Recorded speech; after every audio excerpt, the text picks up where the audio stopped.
शारदा थानवी आज आपको अपने इस वीडियो में करवा रही हूँ कक्षा 11th की हिंदी कंपलसरी की पुस्तक आरोह में राम नरेश त्रिपाठी द्वारा लिखित कविता पथिक।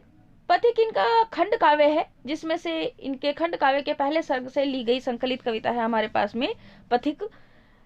इस वीडियो में मैं आपको राम नरेश त्रिपाठी का जीवन परिचय के साथ साथ में आपको इस कविता की व्याख्या करवाऊंगी। तो फ्रेंड्स, अगर आपको मेरा वीडियो पसंद आता है तो प्लीज़ लाइक, कमेंट और शेयर करना ना भूलें। चैनल को भी सब्सक्राइब करना ना भूलें ताकि मेरे आने वाले वीडियो आपको समय समय पर मिल सकें। हम प्रारंभ करते हैं बच्चों राम नरेश त्रिपाठी का जीवन परिचय। इनका जन्म हुआ सन 1881 में कोयरीपुर जिला जौनपुर उत्तर प्रदेश में। प्रमुख रचनाएं जो इन्होंने लिखी हैं उनमें देखिए मिलन है, पथिक है, स्वप्न, ये खंड काव्य हैं। मानसी इनकी फुटकर कविता संग्रह है। इनकी मृत्यु हुई सन 1962 में। राम नरेश त्रिपाठी छायावाद पूर्व की खड़ी बोली के महत्वपूर्ण कवि माने जाते हैं। आरंभिक शिक्षा पूरी करने के बाद स्वाध्याय मतलब होता है स्वयं अध्ययन से हिंदी, अंग्रेजी, बांग्ला और उर्दू का उन्होंने ज्ञान प्राप्त किया। उन्होंने उस समय के कवियों के प्रिय विषय समाज सुधार के स्थान पर रोमांटिक प्रेम को कविता का विषय बनाया। जो उस समय प्रचलित था समाज सुधार के स्थान पर उन्होंने समाज सुधार पर नहीं लिखा, उन्होंने रोमांटिक प्रेम को अपने कविता का मूल प्रतिपाद्य बनाया। उनकी कविताओं में देश प्रेम और व्यक्ति प्रेम दोनों मौजूद हैं, लेकिन देश प्रेम को ही विशेष स्थान दिया गया है। कविता कौमुदी 8 भाग में उन्होंने हिंदी, उर्दू, बंगला और संस्कृत की लोकप्रिय कविताओं का संकलन किया है। इसी के एक खंड में ग्राम गीत भी संकलित है, जिसे उन्होंने गांव गांव घूमकर एकत्र किया था। लोक साहित्य के संरक्षण की दृष्टि से हिंदी में यह उनका पहला मौलिक कार्य था। हिंदी में बाल साहित्य के जनक माने जाते हैं। उन्होंने कई वर्षों तक बानर नामक बाल पत्रिका का संपादन भी किया, जिसमें मौलिक एवं शिक्षाप्रद कहानियां, प्रेरक प्रसंग आदि प्रकाशित होते थे। कविता के अलावा उन्होंने नाटक, उपन्यास, आलोचना, संस्मरण आदि अन्य विधाओं में भी रचनाएं की। तो चलिए बच्चों, हम प्रारंभ करते हैं पथिक कविता की व्याख्या। देखिए पहली पंक्ति, प्रतिक्षण नूतन वेश बनाकर रंग बिरंग निराला, रवि के सम्मुख थिरक रही है नभ वारिद माला। कवि कहता है, राम नरेश त्रिपाठी वर्णन करते हुए कहते हैं कि पथिक सागर के किनारे खड़ा है। पथिक जो चलने वाला उसको कहते हैं हम पथिक। राहगीर वो क्या खड़ा है, कहाँ खड़ा है, सागर के किनारे खड़ा है। सूर्य को देख करके कह रहा है, क्या कह रहा है कि आकाश में बादलों के समूह को देख करके ऐसा लगता है कि मानो प्रतिक्षण नूतन वेश बनाकर रंग बिरंग निराला, रवि के सम्मुख थिरक रही है नभ में वारिद माला। पहली 2 पंक्तियों का मैं आपको आशय समझा रही हूँ। कवि कह रहा है कि पथिक को ऐसा प्रतीत होता है कि मानो बादलों का समूह प्रतिक्षण नूतन वेश बनाकर, प्रतिक्षण मतलब प्रतिपल, नया वेश बना करके, नूतन मतलब नवीन, वेश बना करके, रंग बिरंग निराला, सुंदर सा रंग बिरंगा सा वेश बना करके निराले सूर्य के सामने नाच रहा हो। वारिद माला मतलब बादलों का समूह, रवि के सम्मुख, रवि सूर्य के सम्मुख, नभ में आकाश में बादलों का समूह सूर्य के सामने थिरक रहा हो, नाच रहा हो। नीचे नील समुद्र मनोहर, ऊपर नील गगन है। कवि कहता है नीचे तो क्या है, नीला समुद्र है जो सुंदर लग रहा है और ऊपर नीला गगन विद्यमान है। नीचे मनोहर नीला सागर लहरा रहा है और ऊपर नीला आकाश है। घन पर बैठ बीच में विचरूं यही चाहता मन है। ऐसे मनमोहक दृश्य को देख करके मेरा मन चाहता है। किसका, कवि का मन चाहता है। पथिक कह रहा है कि पथिक कहता है कि ऐसे मनोहर दृश्य को देख करके मेरा मन चाहता है कि मैं भी बादलों पर बैठ करके, घन पर बैठ, बादलों पर बैठ करके बीच में विचरूं, आकाश और धरती के बीच में विचरण करूं, यही चाहता मन है, यही मेरा मन चाह रहा है। आगे देखिए, रत्नाकर गर्जन करता है, मलयानिल बहता है। कवि कहता है कि पथिक सागर की गर्जन और बहती हुई मलयानिल को लक्ष्य करके, मलयानिल होती है मलय पर्वत से आने वाली सुगंधित हवा, उसको कहा जाता है मलयानिल। रत्नाकर समुद्र को कवि कह रहा है कि सागर की गर्जन की और जो मलय पर्वत से आने वाली हवा को लक्ष्य करते हुए कवि कहता है कि सागर गर्जन कर रहा है और मलय पर्वत से निकल करके बहने वाली मंद सुगंध हवा बह रही है। पहली वाली लाइन का ये अर्थ है, समुद्र गर्जन कर रहा है और मलय पर्वत से आने वाली सुगंधित हवा बह रही है। हरदम यह हौसला हृदय में प्रिय भरा रहता है। इनको देख करके हे प्रिय, मेरे हृदय में यह उत्साह हमेशा भरा रहता है कि मैं इस विशाल, विस्तृत और महान कोने कोने में, इस विशाल विस्तृत महिमा में रत्नाकर के घर के कोने कोने में लहरों पर बैठ फिरूं जी भर करके। हरदम यह हौसला हृदय में प्रिय भरा रहता है।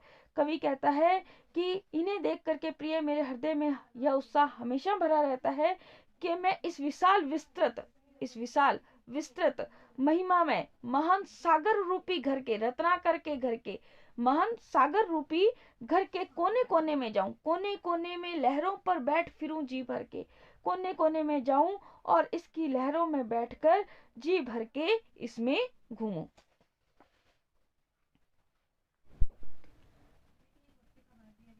तो चलिए बच्चों, प्रारंभ करते हैं पथिक कविता की व्याख्या। देखिए पहली पंक्ति, प्रतिक्षण नूतन वेश बनाकर रंग बिरंग निराला, रवि के सम्मुख थिरक रही है नब्बे वारिद माला। कवि कहता है, राम नरेश त्रिपाठी वर्णन करते हुए कहते हैं कि पथिक सागर के किनारे खड़ा है। पथिक जो चलने वाला, उसको कहते हैं हम पथिक। राहगीर वो क्या खड़ा है, कहाँ खड़ा है, सागर के किनारे खड़ा है। सूर्य को देख करके कह रहा है, क्या कह रहा है कि आकाश में बादलों के समूह को देख करके ऐसा लगता है कि मानो प्रतिक्षण नूतन वेश बनाकर रंग बिरंग निराला, रवि के सम्मुख थिरक रही है नभ में वारिद माला। पहली दो पंक्तियों का मैं आपको आशय समझा रही हूं। कवि कह रहा है कि पथिक को ऐसा प्रतीत होता है कि मानो बादलों का समूह प्रतिक्षण नूतन वेश बनाकर, प्रतिक्षण मतलब प्रतिपल, नया वेश बना करके, नूतन मतलब नवीन, वेश बना करके, रंग बिरंग निराला, सुंदर सा रंग बिरंगा सा वेश बना करके निराले सूर्य के सामने नाच रहा हो। वारिद माला मतलब बादलों का समूह, रवि के सम्मुख, रवि सूर्य के सम्मुख, नभ में आकाश में बादलों का समूह सूर्य के सामने थिरक रहा हो, नाच रहा हो। नीचे नील समुद्र मनोहर, ऊपर नील गगन है। कवि कहता है नीचे तो क्या है, नीला समुद्र है जो सुंदर लग रहा है और ऊपर नीला गगन विद्यमान है। नीचे मनोहर नीला सागर लहरा रहा है और ऊपर नीला आकाश है। घन पर बैठ बीच में विचरूं यही चाहता मन है। ऐसे मनमोहक दृश्य को देख करके मेरा मन चाहता है। किसका, कवि का मन चाहता है। पथिक कह रहा है कि पथिक कहता है कि ऐसे मनोहर दृश्य को देख करके मेरा मन चाहता है कि मैं भी बादलों पर बैठ करके, घन पर बैठ, बादलों पर बैठ करके बीच में विचरूं, आकाश और धरती के बीच में विचरण करूं। विचरूं मतलब विचरण करूं, यही चाहता मन है, यही मेरा मन चाह रहा है। आगे देखिए, रत्नाकर गर्जन करता है, मलयानिल बहता है। कवि कहता है कि पथिक सागर की गर्जन और बहती हुई मलयानिल को लक्ष्य करके, मलयानिल होती है मलय पर्वत से आने वाली सुगंधित हवा, उसको कहा जाता है मलयानिल। रत्नाकर समुद्र को। कवि कह रहा है कि सागर की गर्जन की और जो मलय पर्वत से आने वाली हवा को लक्ष्य करते हुए कवि कहता है कि सागर गर्जन कर रहा है और मलय पर्वत से निकल करके बहने वाली मंद सुगंध हवा बह रही है। पहली वाली लाइन का ये अर्थ है, समुद्र गर्जन कर रहा है और मलय पर्वत से आने वाली सुगंधित हवा बह रही है।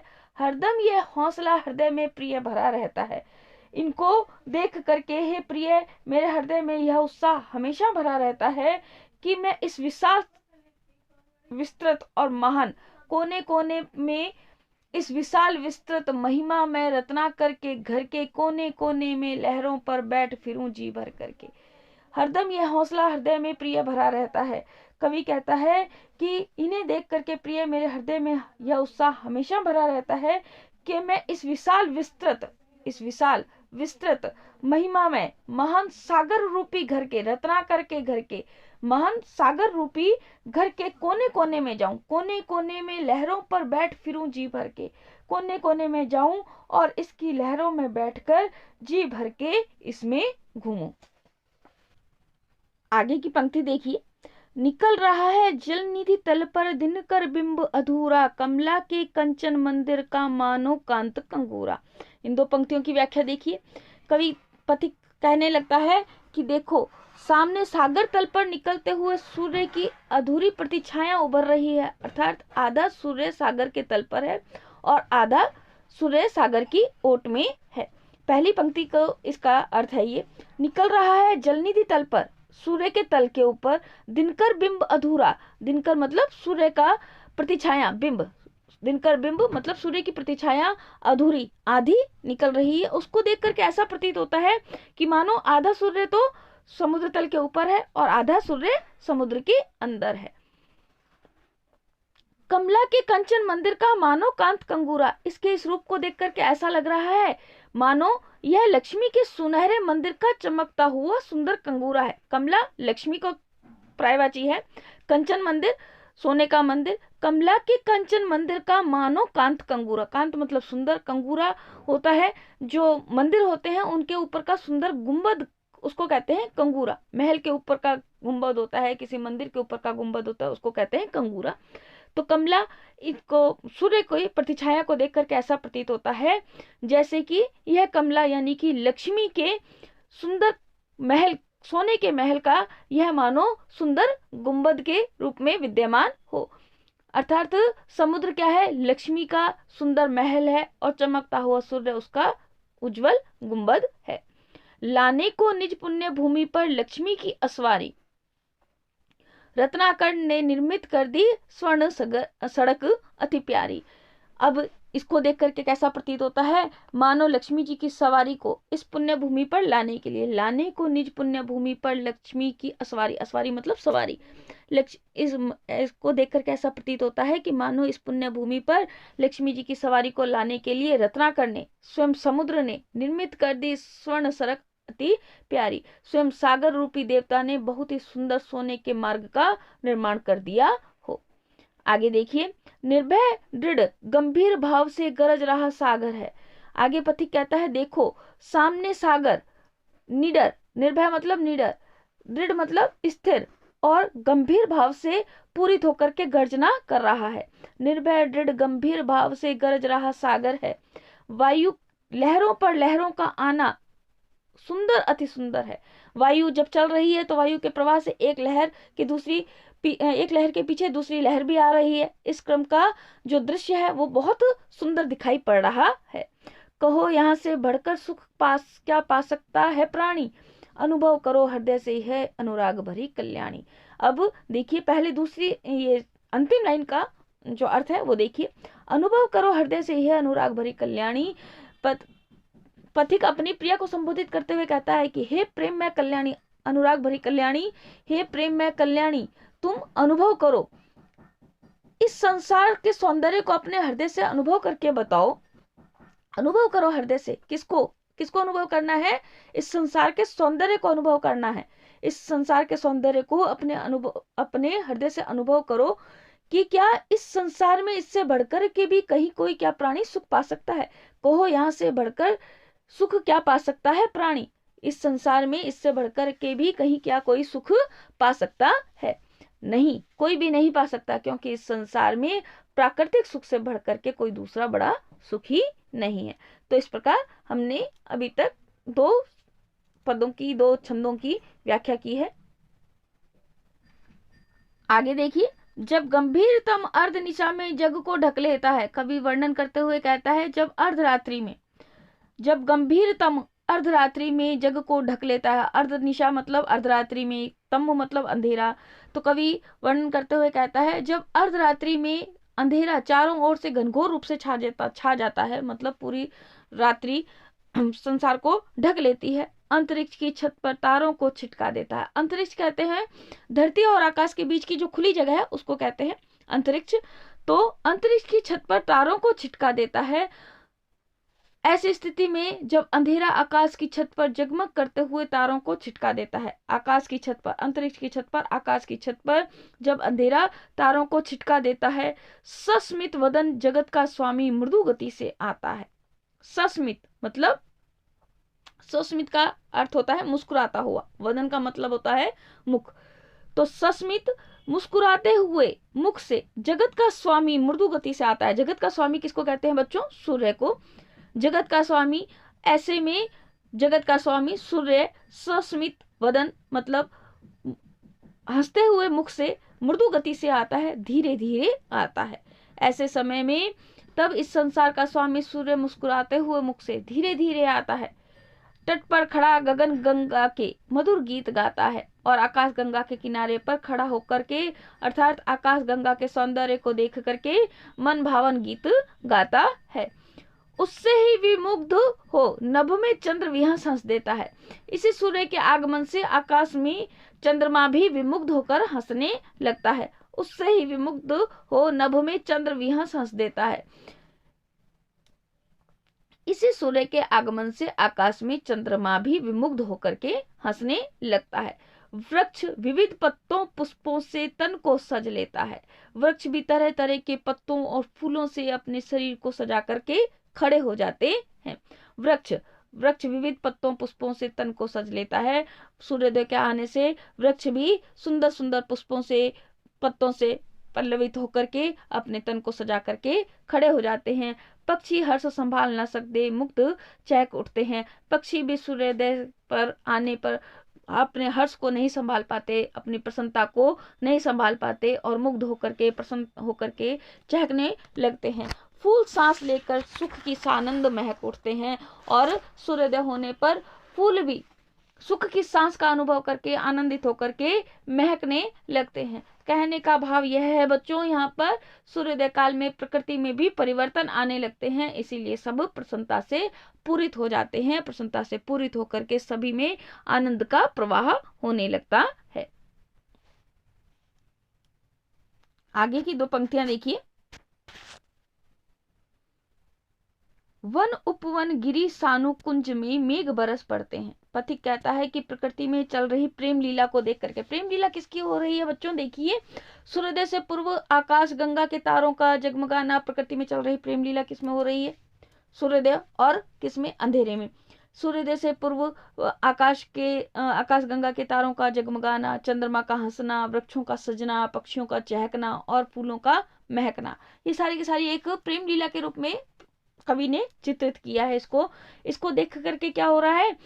वन उपवन गिरी सानु कुंज में मेघ बरस पड़ते हैं। इनको देख करके मेघ भी प्रेम से उन्मादित हो जाते हैं। मेघों में भी प्रेम का प्रवाह आ जाता है और वो भी उन्मादित हो जाते हैं, उनसे भी रहा नहीं जाता। वे क्या करते हैं? वे भी अपने प्रेमोन्माद को प्रकट करने के लिए, अपने प्रेम को प्रकट करने के लिए वन उपवन, वन में, उपवन में, वन में, बाग बगीचों में, गिरी में मतलब पर्वत पर, सानु, सानु कहते हैं बच्चों सतह होती है, पर्वत की चोटी के ऊपर जो एक समतल भूमि होती है उसको कहते हैं सानु। पर्वत की चोटी पर जो समतल भूमि होती है उसको कहते हैं सानु। कुंज में मतलब जंगलों में मेघ बरस पड़ते हैं, तो वहां पर मेघ यानी कि बादल बरस पड़ते हैं। मेरा आत्म प्रलय होता है, नयन नीर झड़ते हैं। और इनको देख करके, इस प्रेम लीला को देख करके क्या होता है? इस प्रेम लीला के दृश्य को देख करके पथिक भी भाव विभोर हो जाता है। कवि कहता है कि इस प्रेम लीला को देख करके, इस प्रकृति के सौंदर्य को देख करके मेरा मन भी भाव विभोर हो जाता है, आत्म प्रलय हो जाता है, मैं स्वयं को भूल जाता हूँ। यानी कि इस प्रकृति के सौंदर्य को देख करके पथिक स्वयं को भूल जाता है और उसकी आंखों से भी अश्रु बहने लगते हैं, अश्रु धारा प्रवाहित होने लगती है। एक तो अश्रु धारा होती है बच्चों जो दुख में प्रवाहित होती है, लेकिन ये अश्रु धारा है जो पथिक की आंखों से प्रेम के उन्माद में मतलब सुख की धारा के रूप में निकलते हैं। पढ़ो लहर तट तृण तरु गिरी, नभ किरण जलद पर प्यारी। पथिक कहता है कि हे प्रिय, प्रकृति के इस मधुर वातावरण में चारों ओर एक प्रेम कहानी चल रही है। इसे तुम सागर की लहरों में, किसको? इसे तुम सागर की लहरों में, सागर के तट पर पढ़ो लहर। कवि अपनी किसको? प्रिय को संबोधित करते हुए कहता है कि हे प्रिय, तुम इस प्रेम कहानी को कहाँ पढ़ो?